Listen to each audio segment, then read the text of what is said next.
జూబ్లీహిల్స్ ఎన్నికల ప్రచారంలో అధికార పార్టీ నేతలకు నిరసన సెగ తగులుతుంది. ఎన్నికల్లో ఇచ్చిన హామీలపై జనం ప్రశ్నిస్తున్నారు. ఎర్రగడ్డ డివిజన్లో మంత్రి జూపల్లి కృష్ణారావును వృద్ధురాలు నిలదీసింది. 4,000 రూపాయల పెన్షన్ ఏమైందని జూపల్లి కృష్ణారావును నిగ్గదీసి అడిగింది.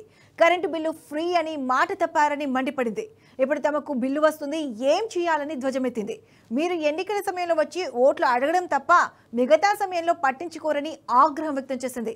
హామీలపై వృద్ధురాలు నిలదీయడంతో మంత్రి జూపల్లి కృష్ణారావు నీళ్లు నమిలారు. ఆమెకు సమాధానం చెప్పలేక అక్కడి నుంచి మెల్లిగా జారుకున్నారు. మోందా తుఫాన్ సృష్టించిన బీభత్సంలో ఓరుగల్లు జల దిగ్బంధంలో చిక్కుకుంది.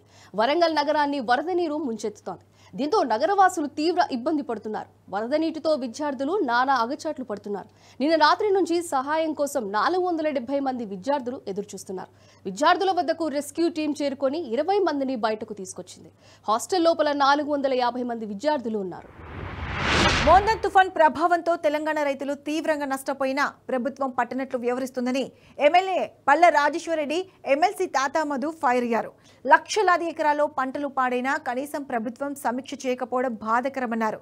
తడిసిన ధాన్యమంతా ప్రభుత్వం మద్దతు ధరకే కొనాలని డిమాండ్ చేశారు. 10 ఏళ్ల బీఆర్ఎస్ పాలనలో అన్ని పరిస్థితుల్లో రైతన్నకు అండగా నిలిచామని బీఆర్ఎస్ నేతలు తెలిపారు. కాంగ్రెస్ పార్టీపై బీఆర్ఎస్ వర్కింగ్ ప్రెసిడెంట్ కేటీఆర్ తీవ్ర స్థాయిలో విరుచుకుపడ్డారు. జూబ్లీహిల్స్ ఉప ఎన్నిక సందర్భంగా ఆ పార్టీ చేస్తున్న ఫీట్లను ప్రస్తావించారు. ఈ మేరకు కేటీఆర్ ట్వీట్ చేశారు. రాష్ట్రంలో అధికారం చేపట్టిన 2 ఏళ్ల తర్వాత వాస్తవ పరిస్థితులను కాంగ్రెస్ పార్టీ గ్రహిస్తోందని మండిపడ్డారు. జూబ్లీహిల్స్ బైపోల్ కోసం అడ్డగోలు వాగ్దానాలు చేస్తోందని ఫైర్ అయ్యారు. సినీ కార్మికుల కోసం ఇటీవల సీఎం రేవంత్ చేసిన వాగ్దానాలను గుర్తు చేశారు. కాంగ్రెస్ నేత అజారుద్దీన్ ను కేబినెట్ లోకి తీసుకుంటామనే ప్రచారాన్ని ప్రస్తావించారు.